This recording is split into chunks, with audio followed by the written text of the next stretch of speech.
For a long time, we were taught that human history begins around 5,000 years ago, with the emergence of writing in Mesopotamia around 3200 BCE. Everything before that is usually grouped under the vague label of prehistory, as if nothing truly meaningful had happened. This division, however, is not scientific. It is merely practical. Writing makes records easier to preserve, but it does not define humanity. When archaeology, genetics, and paleoanthropology are examined together, an undeniable reality emerges. Anatomically, modern humans have existed for at least 300,000 years. This creates an uncomfortable paradox. If humans have been biologically the same for hundreds of thousands of years, why does nearly all of our historical narrative ignore more than 98% of the human experience? Where were these people? How did they live? What did they think? And why do we know so little about them? The answer begins in Africa.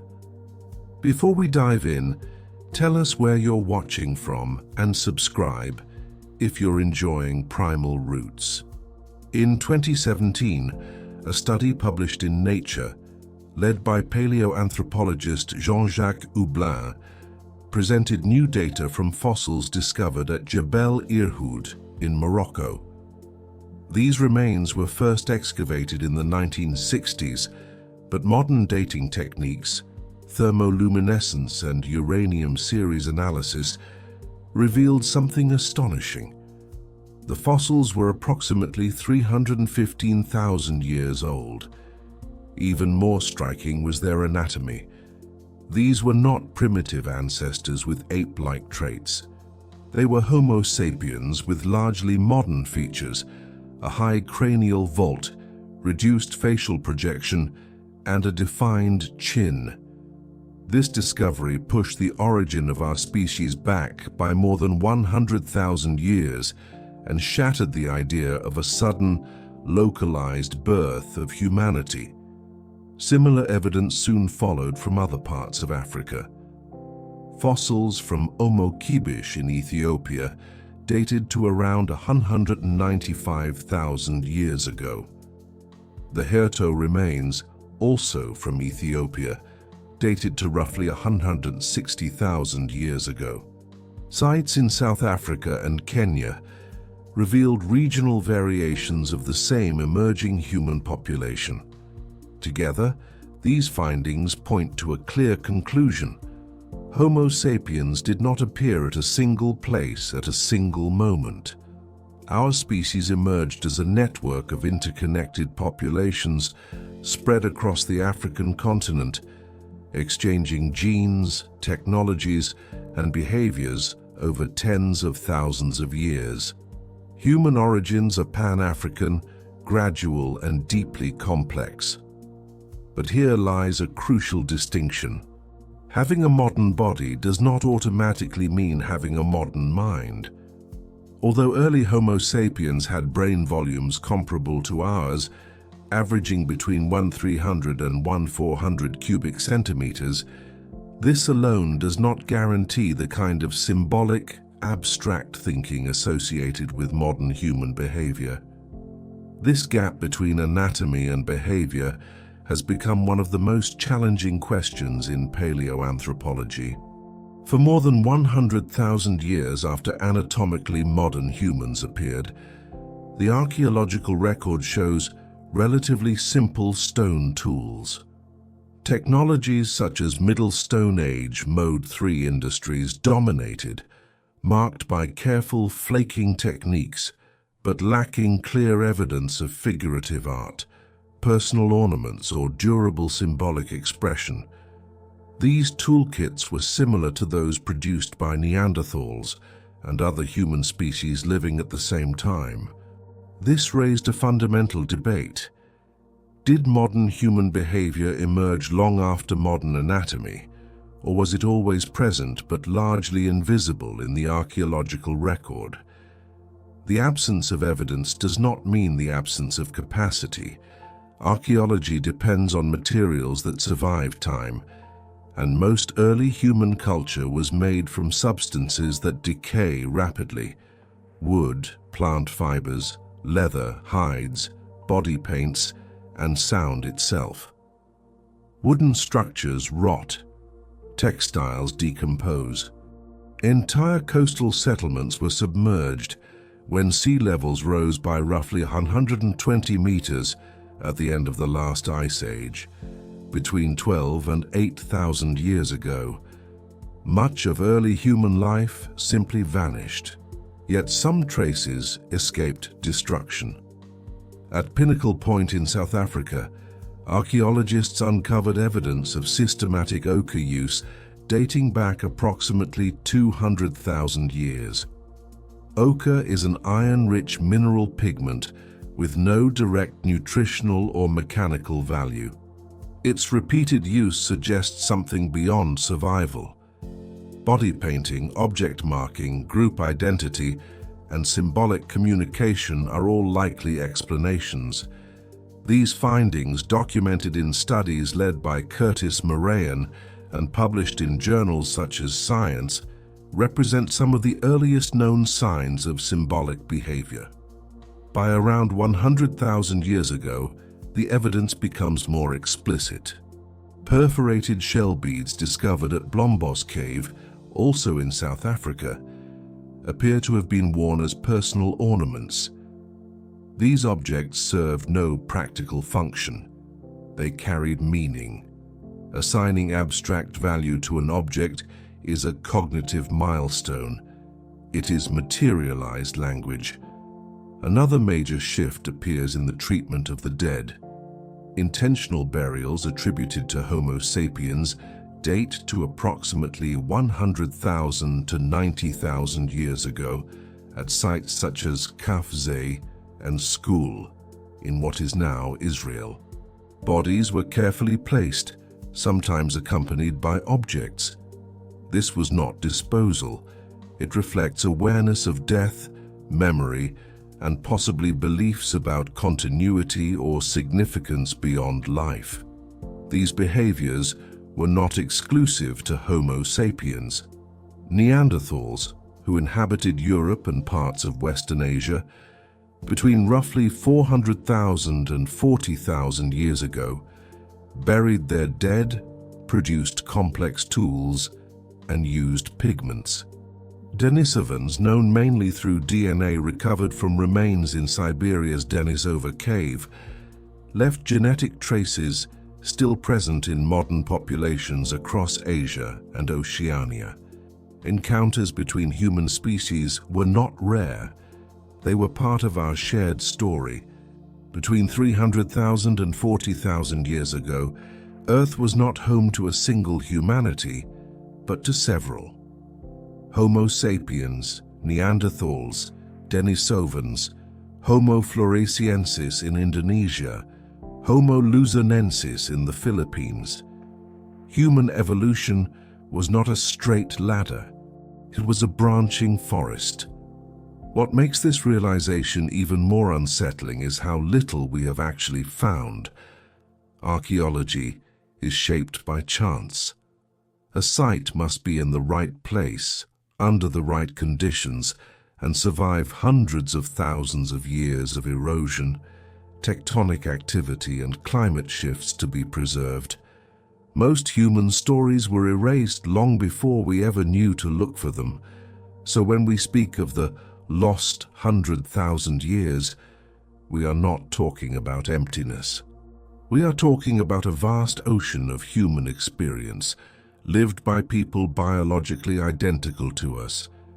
They loved, taught, raised children, watched the sky, faced death, and tried to understand their place in the world, long before cities, agriculture, or writing existed. This is not the beginning of civilization. It is something deeper. It is the beginning of us. When imagining human life before agriculture, a distorted image often comes to mind. Harsh, short lives marked by constant hunger, danger, and struggle against nature. This picture is deeply misleading. Archaeological, biological, and ethnographic evidence accumulated over the past century tells a very different story.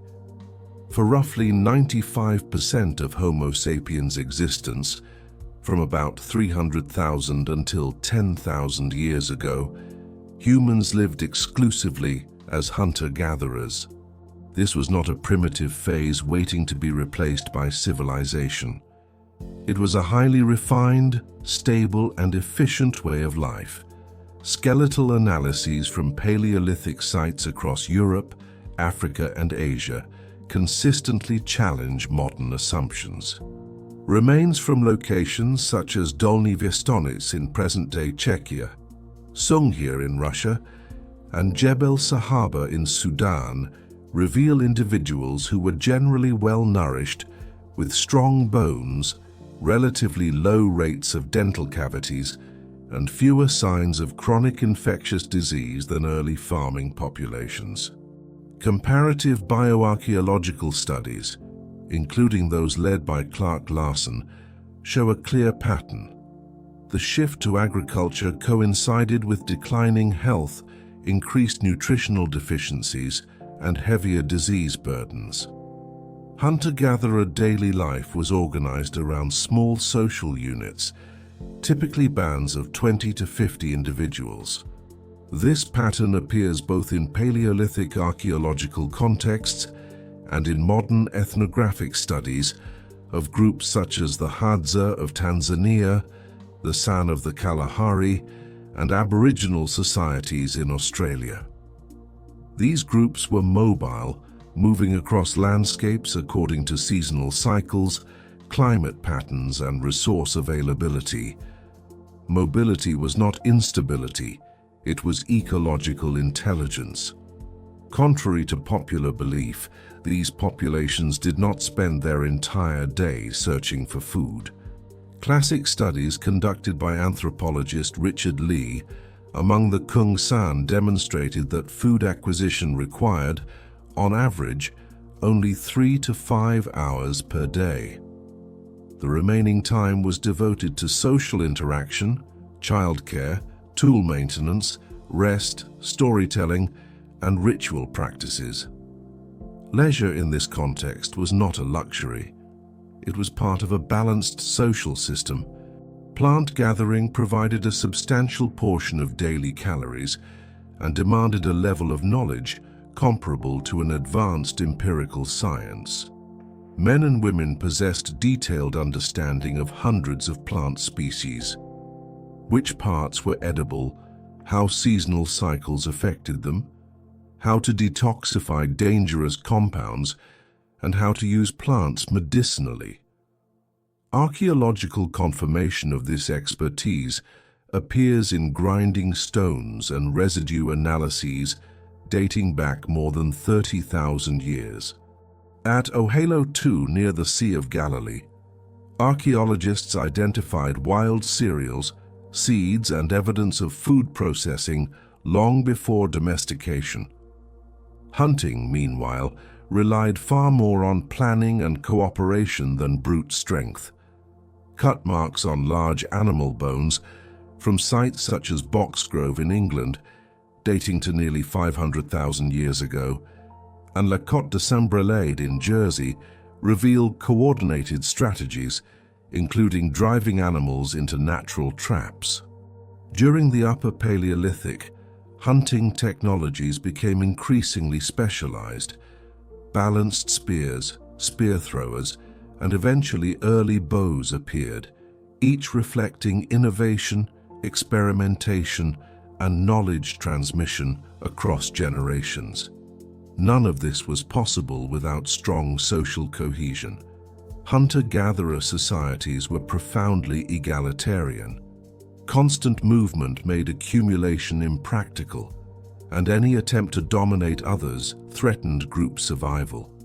Anthropological research, including work by Christopher Boehm, demonstrates that these societies actively suppressed hierarchy through social mechanisms such as ridicule, collective disapproval, and enforced sharing.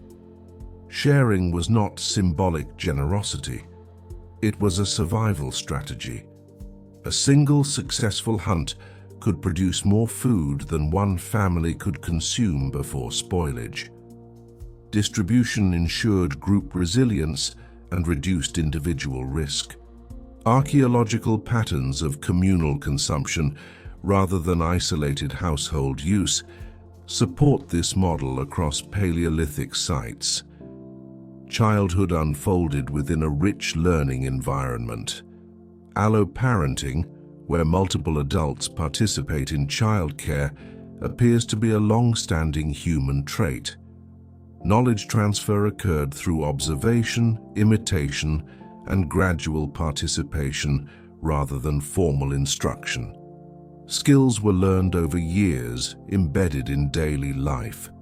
This learning system produced highly adaptable individuals capable of responding to changing environments.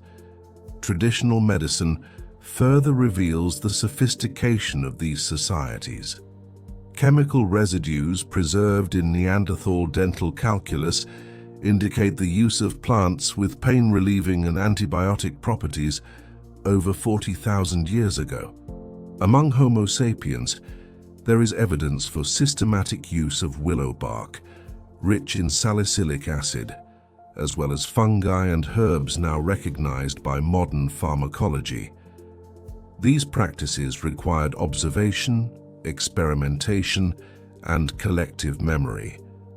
Social organization also promoted long-term resilience.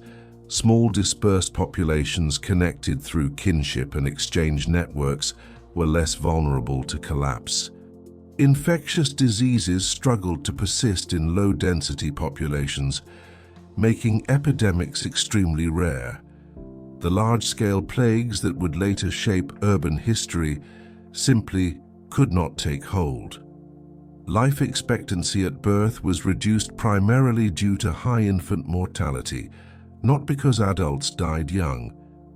Individuals who reached adulthood often lived into their 60s or 70s, as indicated by dental wear patterns and skeletal aging markers from Upper Paleolithic remains. The idea that everyone died at 30 is a statistical illusion created by early childhood deaths. This way of life endured for hundreds of thousands of years because it worked. It was sustainable, adaptable, and deeply integrated into local ecosystems. Humans actively shaped their environments through controlled burning, selective harvesting, and long-term landscape management, practices documented in Australia and Africa tens of thousands of years before formal agriculture emerged. Stability, however, came with constraints. Population densities remained low, innovation spread slowly between distant groups, and long-term material accumulation was limited. These were not weaknesses, but natural consequences of a system optimized for balance rather than growth. When agriculture emerged independently in regions such as the Fertile Crescent, the Yangtze River Basin, New Guinea, and Mesoamerica, around 10,000 BCE, it did not immediately replace hunting and gathering because it offered a better quality of life. Early farmers worked longer hours, ate less diverse diets, and experienced higher disease rates. Agriculture's true advantage was demographic. It allowed more people to survive within the same territory. Yet the human body and mind had already been shaped by hundreds of thousands of years in a very different world. Our need for close social bonds, preference for dietary variety, ability to learn through observation, and psychological resistance to extreme inequality are direct legacies of this deep past. Before cities, before states, before writing, humans were already complete. They were not waiting for civilization. They were living in alignment with the biology and culture forged over immense spans of time. In the next chapter, this invisible humanity becomes unmistakably expressive. Humans begin to paint, sing, bury their dead with intention, and turn caves into sanctuaries, revealing that the search for meaning is as ancient as the species itself. Around 70,000 years ago, a visible shift begins to appear in the archaeological record. This change does not mark the sudden birth of human intelligence. The brain of Homo sapiens had already reached modern size and organization at least 200,000 years earlier. What changes is how that cognitive potential becomes materially expressed. Tools diversify, exchange networks widen, symbolic practices intensify, and culture starts leaving traces resilient enough to survive deep time. This phase, commonly referred to as the Upper Paleolithic, reflects the consolidation of fully modern human behavior. Evidence emerges across multiple regions, often independently. At Blombos Cave in South Africa, engraved pieces of ochre bearing deliberate geometric patterns have been dated to roughly 75,000 years ago. These markings show intentional abstraction and symbolic design. In the same layers, perforated shells appear again, reinforcing the presence of ornamentation and social signaling. By around 45 to 40,000 years ago, figurative art becomes unmistakable. In Chauvet Cave in southern France, paintings of cave lions, woolly rhinoceroses, horses and bears date to approximately 36,000 years ago. These images are technically sophisticated. They demonstrate control of perspective, movement, shading, and surface contour. Similar artistic mastery appears later at Lascaux, around 17,000 years ago, and at Altamira in northern Spain between 14 and 13,000 years ago.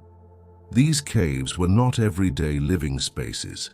They are often located deep underground, far from natural light, requiring artificial illumination, careful planning, and repeated access. Stone lamps, fueled by animal fat, have been recovered from several of these sites, showing controlled use of fire in enclosed environments. Creating such art required time, cooperation, and the transmission of complex knowledge across generations. These were not spontaneous acts but sustained cultural projects. The purpose of Paleolithic art remains debated. Early 20th century interpretations focused on hunting magic, assuming animals were depicted to ensure successful hunts. This explanation weakened as researchers noticed that many portrayed species were rarely hunted, while dangerous predators were often emphasized. Alternative interpretations include ritual activity, shamanistic experiences, mythological storytelling, territorial symbolism, or altered states of consciousness triggered by darkness, sound, and sensory deprivation. Regardless of interpretation, the consensus is clear. These images reflect advanced symbolic thought and structured spiritual life. Art was not confined to cave walls. Portable sculptures appear across Europe during the same period. The Venus of Hohlfels, discovered in Germany and dated to about 35,000 years ago, was carved from mammoth ivory and displays exaggerated human features. Similar figurines found across wide regions suggest shared symbolic traditions rather than isolated experimentation. These objects likely held meanings related to identity, fertility, social roles, or cosmology. Music also enters the archaeological record. Bone and ivory flutes discovered at sites such as Geisenklösterle in Germany date to approximately 40,000 years ago. The placement and spacing of finger holes indicate intentional tuning and controlled pitch.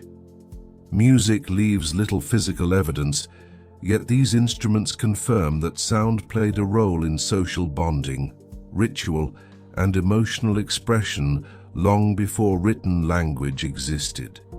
While culture flourished, Earth was entering one of the most demanding climatic phases of recent geological history. Between approximately 115,000 and 11,700 years ago, the planet experienced the last major ice age. During its peak, known as the last glacial maximum around 21,000 years ago, vast ice sheets covered much of North America, Europe, and northern Asia. Global sea levels dropped by more than 100 meters, exposing land bridges between continents. Humans did not retreat from these conditions. They adapted. Bone needles dated to around 30,000 years ago, found across Siberia and Eastern Europe, reveal the production of fitted clothing stitched with animal sinew. Layered garments provided thermal insulation that made survival in sub-zero environments possible. In treeless steppe regions, humans constructed shelters using mammoth bones. Circular structures composed of hundreds of bones have been documented at sites such as Mezherik in present-day Ukraine, dating between 15 and 14,000 years ago.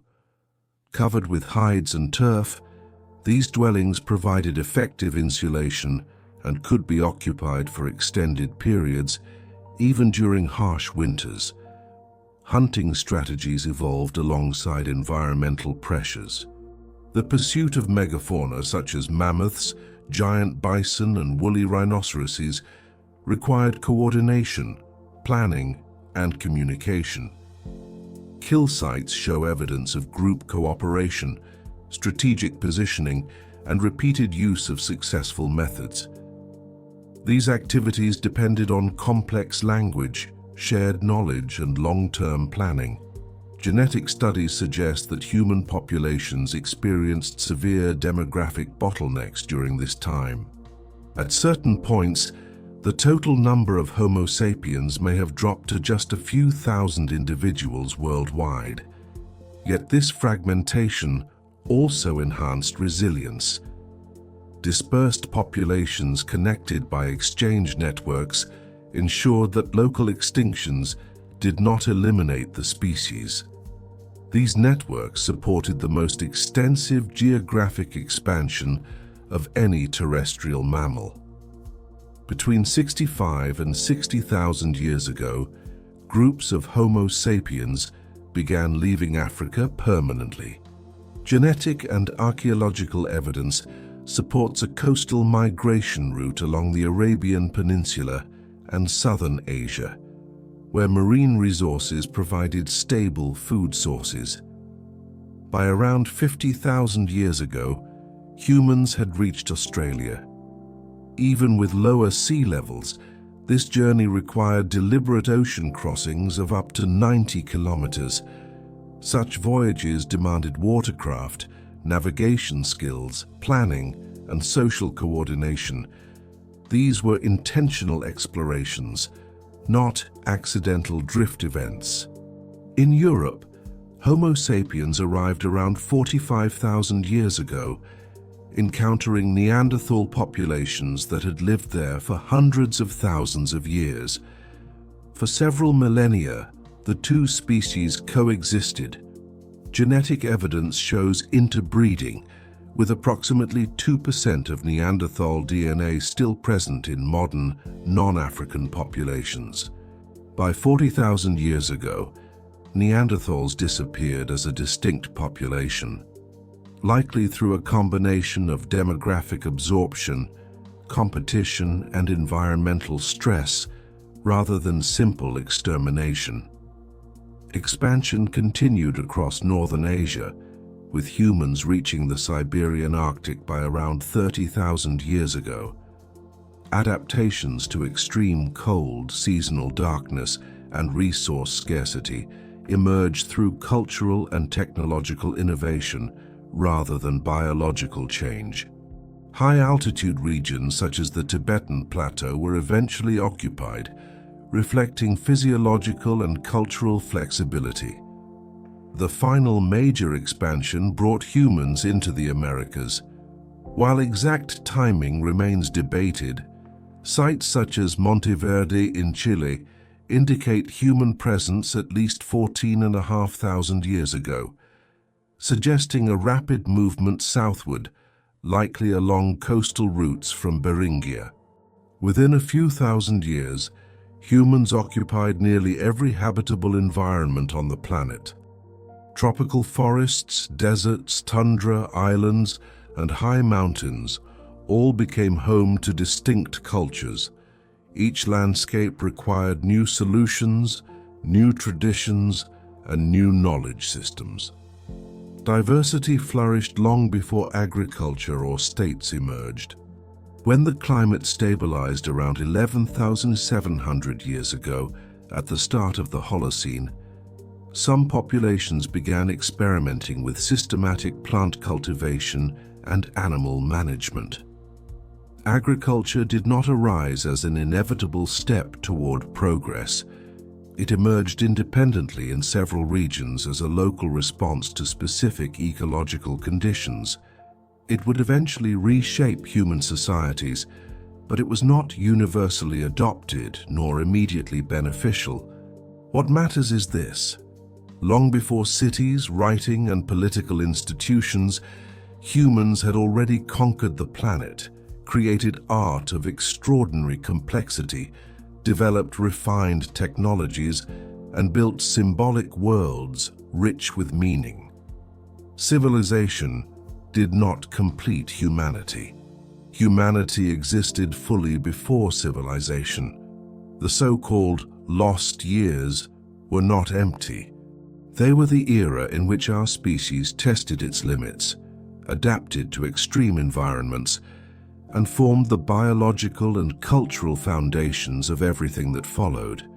Ignoring this deep history leaves us with an incomplete understanding of who we are. Before recorded history, before empires, before agriculture, humanity already existed in its essential form, and in many ways, that ancient world still lives within us. If this journey changed how you see human history, subscribe, like, and share. Understanding our past brings us closer to understanding ourselves.